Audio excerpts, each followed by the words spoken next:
दुख को 7 गुना बढ़ा दिया महाराज। अब तो या तो मुझे बेटा दो या तो दूसरी बार मैं अपने सर को इतनी जोर से पटकूंगा कि मेरे प्राण तो निश्चित निकल जाएंगे महाराज और आपको ब्रह्म हत्या लग जाएगी।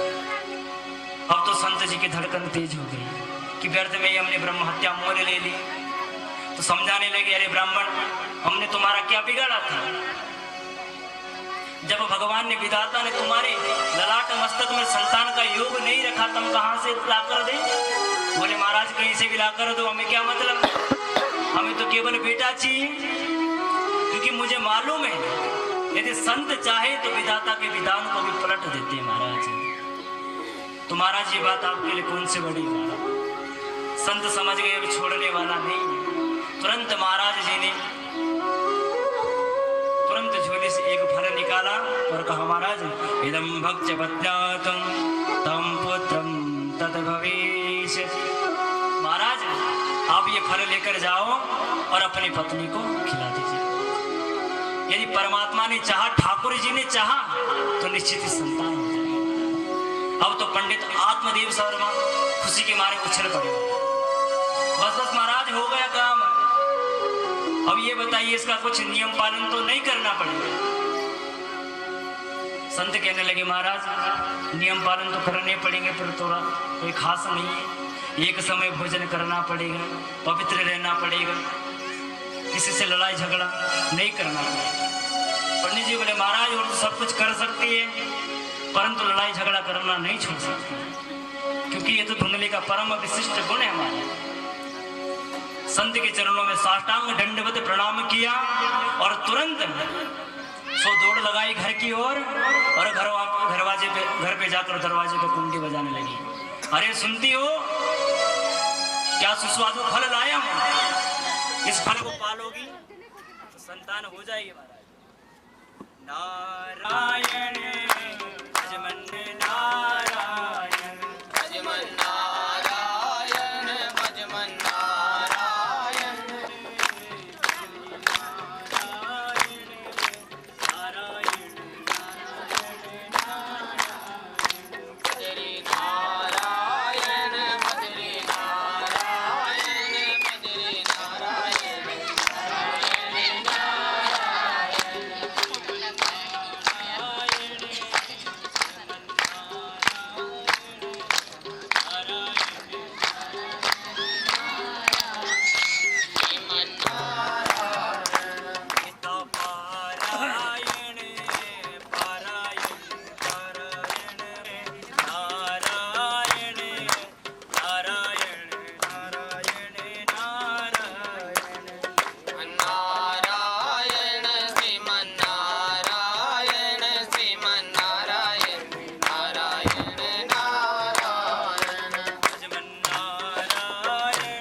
धुंधली दौड़ कर गई। महाराज पहले तो ये बताइए कि आपको ये फल किसने दिया?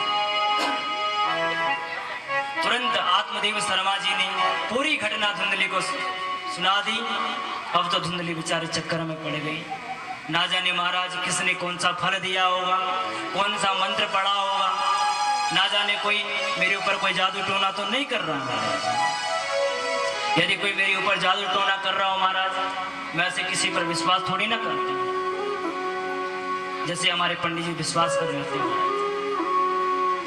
तो पति देव से कहा, महाराज आप एक काम कीजिए, ये फल मुझे दे दीजिए और मैं परम पवित्र शुद्ध होकर इस फल का भक्षण करूंगा। पंडित जी फल देकर चले गए और अपने आसपास के मित्रों को जाकर कहानी सुनाने लगे। अब देखना महाराज, आज से 9 महीने के बाद मेरे घर पर भी बालक की किलकारियां गूंजेगी। इधर धुंधली जी फल लिए घर में बैठी बैठी सोच रही, किस फल का क्या करना चाहिए। तुरंत एक पड़ोसन आ गई और कहने लगी, अरे बहन धुंधली, क्या बैठे बैठे सोच रही है। धुंधली बोली, बहन आज तो ऐसे समय पर आई है कि मैं तो बड़ी टेंशन में फंसी, अब तो ये कुछ मेरी टेंशन का समाधान कर। धुंधली ने पूरी घटना पड़ोसन को सुना दी। पड़ोसन कहने लगी, बहन तेरा तो भाग्य खुल गया कि तुझे संत कृपा का फल मिला। बोली, बहन फल तो मिल गया, पर मालूम है इस फल को खाने से क्या हो जाएगा। फल भक्षेन गर्भस्यान् गर्भो नो दर वृद्धिदं स्वल्प भक्षम ततो शक्ति गृह कार्यम कथम भवे। अरे बहन, यदि मैंने इस फल को खा लिया तो इस फल को खाने से मैं गर्भवती हो जाऊंगा। यदि मैं गर्भवती हो गई, यदि मेरे पेट में बच्चा रह गया, तो बहन जब बच्चा पेट में होता है तो माताओं का भोजन कम हो जाता है। यदि मेरा भोजन कम हो गया महाराज तो मैं कमजोर हो गई। यदि मैं कमजोर हो गई तो गृह कार्यम कथम भवेत, तो मेरा घर का कार्य कौन करेगा। पड़ोसन बोली, बहन ये कोई बड़ी समस्या नहीं है। अपनी ननद जब बुआ बनती है तो उसे बधावा देना पड़ता है। इससे बढ़िया 2-4 महीने पहले बुलाकर चकाचक खूब काम करवा लो। जो बधाई के नाम पर बने सुविधा करके भेज दो। धुंधली बोली, बहन तुम मेरी ननद को जानती नहीं है। मेरी ननद तो महाचोटी है, 2-4 महीने में तो मेरा पूरा घर साफ कर देगी। इससे बढ़िया तुम्हें किसी नौकर को रख लो, उसी से काम करवा लूंगी। पड़ोसन बोली, बहन ठीक है नौकरी को रख ले, कम से कम फल को तो खा ले। अच्छा बहन, आप कहती हो तो मैं इस फल को खा लेती हूँ, परंतु बहन यदि मैं इस फल को खा लूं और मैं गर्भवती हो गई तो बहन गर्भवती स्त्री ज्यादा दौड़ नहीं पाती।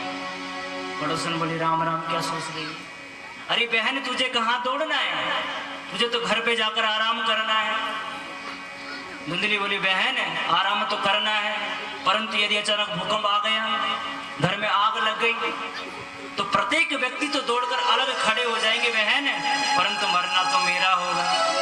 देवाल घाटी भजे ग्रामं कथम गृहिणी पलायेत कथम सुखवन्नि निवेशेतम गर्भस्थम साधवान। अरे बहन, मैंने सुना है बहन कि हिरण्याक्ष और हिरण्यकश्यप मां के गर्भ में 100 वर्ष तक रहे। यदि बहन इतनी देर तक मेरी संतान मेरी गर्भ में रह गई तो 100 वर्ष में तो मैं ऊपर चली जाऊंगी, तो मेरा क्या होगा बहन। पड़ोसन हाथ जोड़कर बोले, बहन ऐसा कुछ नहीं होगा, तो फल खा ले। धुंधली बोले, बहन अगर ऐसा नहीं होगा तो कहीं राम जी के जैसे हो गया। राम जी अपने माँ के गर्भ में 12 महीने तक रहे थे महाराज। 1 वर्ष तक राम जी अपने माँ के गर्भ में। यदि इतनी देर तक मेरा गर्भ रह गया महाराज तो मेरा क्या होगा। बोली, बहन ऐसा भी कुछ नहीं है। बोली, बहन अगर ऐसा नहीं होगा तो ऐसा जरूर होगा। सुखदेव बाबा 12 वर्ष तक अपनी माँ की गर्भ में। 12 वर्ष के बाद जब परमात्मा ने स्वयं मात्र सुखदेव बाबा को आशीर्वाद दे लिया, बेटा तुम बाहर आ जाओ, मेरी माया तुम्हें प्रभावित नहीं कर पाएगी, तब जाकर ये महापुरुष बाहर आए। बोली, बहन अगर इतनी देर तक मेरा गर्भ टिक गया तो तदा में मरणम भवे, तो तब तक तो मैं बिना मौत मारी जाऊं। देखो बहन, सबसे पहले तो समझो माँ का बालक को जन्म देना ही पुनर्जन्म होता है, दूसरा जन्म होता है। यदि जन्म सकुशल हुआ तो लालने पालने दुखम प्रशस्तास्य वर्तते बद्भावा विधवा नारी सुखिनी चेति में मति। बहन यदि जन्म सकुशल हुआ, मैं तो समझती हूँ बहन कि स्त्री की आधी उम्र तो लालन और पालन में निकल जाती है। लालन और पालन में बहुत दुख उठाने पड़ते हैं, इसलिए हमें इस चक्कर में नहीं पड़ना है। मैं तो समझती हूँ कि संसार में केवल 2 स्त्रियां सुखी हैं, बंधवा विधवा नारी सुखी में मति। इस संसार में केवल 2 स्त्रियां सुखी है, एक विधवा स्त्री जिसके पति बेचारे प्रभु के पाद पद्मों को प्राप्त कर चुकी है, और एक विधवा स्त्री, बांझ स्त्री। एक बांझ स्त्री प्रसव पीड़ा को क्या समझ सकती है? इसलिए बहन, हमें इस चक्कर में नहीं पड़ना है। ये सब बातें धुंधली के मुख से अच्छी लगती है, इसे आप लोग अपने जीवन में उतारने की कोशिश मत करना। पड़ोसन तो बिचारी समझा बुझा कर चली गई। एवं कुतर्क योगीनम तदफलम नैव भक्षितम पत्याभिष्टम फलम मुक्तम भुक्तम चेति तयो। धुंधली ने आज इतने कुतर्क किए महाराज, उस फल को नहीं। शाम को पतिदेव लौटकर घर पर आए, पूछने लगी, आपने उस फल को खा लिया? बोले महाराज, उस फल को तो मैंने तभी खा लिया था, और उस फल से मुझे परम लाभ हो रहा है। बेचारे पंडित जी महाराज खुशी के मारे उछल पड़ रहे हैं। दूसरे दिन धुंधली की बहन धुंधली को मिलने आई, जिसका नाम था अविद्या। भागवत में कहीं पर उसका नाम नहीं आया है, परंतु हमारे पूज्य पाश्री शास्त्री जी महाराज कहते हैं कि उस स्त्री का नाम अविद्या था। शास्त्री जी को तो आप सब जानते हैं, परम विशिष्ट गुणों से परिपूर्ण महाराज, क्या रस है उनके पास। मैं तो समझता हूं कि ऐसा रस किसी के पास नहीं मिल सकता है, परंतु हमारा दुर्भाग्य है इस एरिया में उनकी सबसे कम कथाएं होती महाराज, वरना उनकी कथाएं देखी मैंने भर कभी टाइम नहीं है। क्योंकि अपना एक व्यक्ति, जब अपना व्यक्ति आगे बढ़ता है तो दूसरा टांग पकड़कर उसे नीचे खींचता है महाराज। तो ऐसा मत करना, हो सके तो अपने बच्चों को ऊपर उठाओ महाराज। जो व्यक्ति दूसरे के बच्चों से जलता है महाराज, दूसरे के बच्चों की तरक्की से जलता है महाराज, उसके बच्चे कभी आगे नहीं बढ़ पाते महाराज। इसलिए कभी किसी के बच्चों से जलना नहीं चाहिए। अरे बच्चे किसके हैं? हम सबके बच्चे हैं, आप सबके बच्चे हैं, परमात्मा के बच्चे महाराज। यदि आप लोग सहयोग नहीं करेंगे तो कौन करेंगे महाराज, बताइए। तो दूसरे दिन धुंधली की बहन मिलने आई, सो उसने माता खराब की। धुंधली ने पूरी घटना अपनी बहन को सुना दी, और धुंधली की बहन तो पहले से चाहती थी किसी कोई संतान ना हो, तो मेरी कई संतानें हैं, तो एक संतान लाकर मैं से दे दूंगी, तो इसका माल मेरा हो जाएगा। तो धुंधली की बहन अविद्या ने माता इतना खराब किया महाराज। अरे बहन, क्या इन साधु संत फक्कड़ों के चक्कर में पड़ी है? भला फल खाने से कभी बेटा होता है? बोली बहन, ये महात्मा संसार को ऐसे पागल बनाते हैं। यदि इस बात पर तुझे थोड़ा भी विश्वास है बहन, तो ये गाय कब से तेरे घर पर बंधी है, इस पर प्रयोग क्यों नहीं करती है? धुंधली तुरंत बहन के बातों में आ गई और उस फल को अपनी गाय को खिलाया और कहने लगे, बहन तो अपनी चिंता मत करना, इस बार मैं गर्भवती हूँ, अब की बार जो संतान मुझे होगी सोती। और रही बात पति देवी की, तो थोड़ा सा पैसा दे देना, मुंह बंद करवा दूंगी, किसी को पता भी नहीं चलेगा बहन, और आपको कष्ट भी नहीं होगा और संतान भी हो जाएगी महाराज। तो धुंधली बहन की बातों में आ गई, और कालांतर में धुंधली की बहन को एक संतान हुई। रात्रि में आकर धुंधली ने अपनी बहन को उस संतान को दे दी महाराज। और हमारे पंडित जी महाराज इतने भोले भाले महाराज, उनको ये भी मालूम नहीं है कि 6 महीने में कभी किसी को बच्चा होता है। हमारा मेडिकल साइंस इस बात का प्रमाण नहीं है महाराज कि 6 महीने में आज तक किसी स्त्री को बच्चा होता है। अभी तक 7 मासे बच्चे का प्रमाण मेडिकल साइंस में मिलता है महाराज, 6 मासे बच्चे का नहीं मिलता है महाराज। परंतु आज पंडित आत्मदेव शर्मा पुत्र के सुख में इतने सुखी हो गए कि सर्वलौकिक विद्वान थे महाराज, जिनका मुखमंडल और तेज भगवान सूर्य के समान चमकता था, आज पुत्र की वासना में ग्रसित हो गए महाराज। क्योंकि पुत्र चीज ही ऐसी, ना जाने पिताजी को कौन सा कर्म करने को मजबूर कर दे महाराज। यदि बच्चे की अगर कोई चीज के लिए अगर लक लग जाए कि पिताजी अभी मुझे बाइक चाहिए, तो पिताजी उसे तुरंत बाइक दे देंगे। और आप सब लोग जानते कि बाइक क्या है? मौत का खिलौना। ना जाने कौन से मोड़ पर कहां पर तुम्हारा नाम लिखा है। भाई अगर बच्चों को देना है तो कोई पुस्तक ला कर दो, कोई कलम ला कर दो, बढ़िया फैसिलिटी दो, बच्चों को पढ़ाओ। बाइक देने के लिए बच्चे नहीं है। यदि आप लोगों ने बाइक बच्चे को दे दी तो समझो कि आपका बच्चा गया काम से, फिर घूमता रहेगा महाराज संसार में। और ये संसार तो ऐसी है जो एक बार इस संसार में आया फिर घूमता रहता है। तो हमारे पंडित जी आज सब कुछ भूल गए महाराज। और 3 महीने के बाद जिस गाय को धुंधली ने फल दिया था उस गाय ने भी एक बालक को जन्म दिया महाराज। त्रिमासेन्द्र गते चार्धम साधेनो ससुवर्वकम सर्वांग सुंदरम दिव्यम निर्मलम कनका। सर्वांग सुंदर महाराज उस बालक की कनक कांति थी महाराज। गांव वालों को जैसे पता चला कि हमारे पंडित जी के घर पे एक नहीं 2 बालकों का जन्म हुआ है महाराज, सारे गांव वाले दौड़े दौड़े आने लगे और कहने लगे महाराज भगवान जब देते हैं तो छप्पर फाड़ कर देते हैं महाराज, और जब लेते हैं तो छप्पर से उठा कर लेते हैं महाराज। ये बात याद रखना महाराज। इसलिए कभी अभिमान नहीं करना चाहिए व्यक्ति को कि मैं इतना बड़ा धनी हूं। ये धन आपका थोड़ी ना है। अरे भाई जब ये शरीर हमारा नहीं है तो धन कैसे हो जाएगा हमारे? ये सब परमात्मा का है महाराज। आपका क्या है? कुछ नहीं है। खाली आए खाली जाना है। जो 2 मिनट भजन कीर्तन किया महाराज ये साथ जाएगा और तो कुछ नहीं जाना है। तो तुरंत सारे गांव वाले पंडित जी को बधाई देने लगे और कहने लगे महाराज आज हमारे पंडित जी का भाग्योदय होगा महाराज। भाग्योदये अधुना जातम् आत्मदेवस्य पश्यतम् धेनवाल प्रसूस्तास्तु देवरूपेत कोस्तु। अरे महाराज विधाता का कौतुक तो देखिए महाराज। कहा हमारे पंडित जी की एक भी संतान नहीं थी महाराज। आज गाय ने भी एक मानव पुत्र को जन्म दिया। गांव वालों को जैसे पता चला महाराज सबके देखने वालों की भीड़ लग गई महाराज।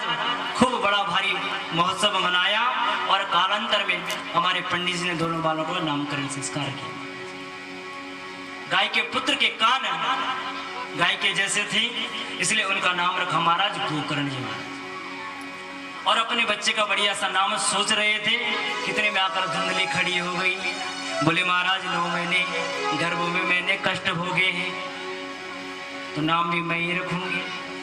अच्छा देवी जी क्या नाम रखना चाहती हूँ? बोली महाराज मेरा नाम धुंधली, मेरे बेटे का नाम धुंधकारी होना चाहिए। बोले देवी जी ठीक है जैसी आपकी इच्छा है। बोलो राधे राधे। दोनों बालक कालांतर में बड़े हुए। कियत कालेन तो जातो तरुणो तनया गोकर्ण पंडितो ज्ञानी धुंधकारी महा। जो दोनों बालक बड़े हुए महाराज दोनों बालकों ने ख्याति को प्राप्त किया महाराज। एक विख्यात हुआ दूसरा कुख्यात हुआ। गोकर्ण पंडितो ज्ञानी। पंडित शब्द का अर्थ होता है महाराज सत असत विवेचन बुद्धि पंडा यस्य संजाता स पंडित। जो सत असत का विवेचन करे ऐसी बुद्धि का जो मालिक है वो पंडित है। वन्यता रामचरितमानस के अनुसार अगर चले तो पंडित का शब्द का अर्थ क्या होता है? चतुर। रामचरितमानस में पंडित को चतुर कहा है महाराज। मार्ग सोई जो जस गावा पंडित सोई जो गाल बजावा। जो स्वयं अपनी प्रशंसा करे वही पंडित है महाराज। परंतु आजकल पंडित थोड़ी ना महाराज, ये सब तो विप्र है महाराज। और भगवान तो स्वयं कहते हैं महाराज प्रथम पूजय विप्र पद पूजा मन क्रम चरण विप्र पद। जो व्यक्ति विप्र की चरणों की पूजा करता है उसे मेरी पूजा करने की आवश्यकता नहीं है, क्योंकि मेरा जन्म काय के लिए होता है? श्री रंगनाथ रामायण में श्री राम जी कह रहे महाराज विप्र प्रसाद धरुणी धरो विप्र प्रसाद तजितो जितो विप्र प्रसाद कमला विप्र प्रसाद मम नाम। महाराज विप्रों के प्रसाद से मैंने ही लक्ष्मी जी का वर्णन किया। विप्रों के प्रसाद से ही मैं अजितों को जीतने वाला हूं महाराज, और विप्रों के प्रसाद से ही मैं, मेरा नाम राम है महाराज। तो ऐसे महान पंडित गोपाल जी महाराज। तभी तो भगवान ने अर्जुन को डांटा गीता में, अरे अर्जुन, पंडितों जैसे बातें करते हो और मूर्खों जैसे सोचते हो। असोचानम न सोचास्तम प्रज्ञाबाधस्य भासतम गतासुश्च नानुशोचन्ति पंडितम। अरे अर्जुन, तुम ऐसे क्या सोच रहे हो? अरे पंडित ऐसे थोड़ी ना सोचते जैसे तुम सोच रहे हो। ऐसे महान पंडित, महान विद्वान गोकर्ण जी महाराज हैं महाराज। बोल गोकर्ण जी महाराज की जय।